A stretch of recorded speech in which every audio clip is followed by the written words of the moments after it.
বিশ্বাস কর আমি এর কিছুই জানি না। ওরে বাবা রে বাবা, কবে থেকে দালালি শুরু করছো? দালালি শুরু করছো কবে থেকে? আগে তুমি আমার হিসাব দাও। তুমি এই মাইয়া বিয়া করে আইন না, এই বয়রা মাইয়া আমার ঘাড়ে উঠাই দিয়া কয় লাখ টাকা তুমি নিছো আমার শ্বশুর বাড়ির থেকে, এই কথাটা তুমি আগে বলো আমারে। চুপ, একদম চুপ।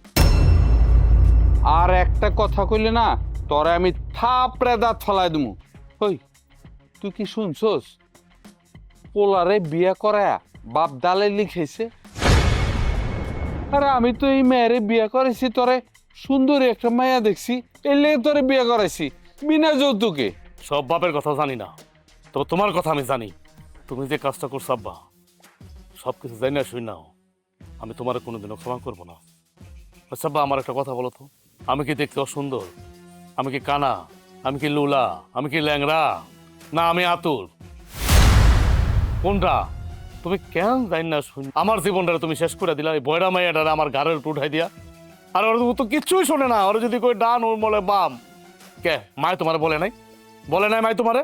বাবা তুই আমার ভুল বুঝিস না, তুই বিশ্বাস কর আমি জানতাম না। আমি যদি জানতাম ওই মেয়ে বয়রা, তাইলে কোনোদিন তোর লগে বিয়া দিয়া এই বাড়ির বউ করে আনতাম না। আর কথা বলো না, তোমার মুখে কথা সাজে না কিন্তু।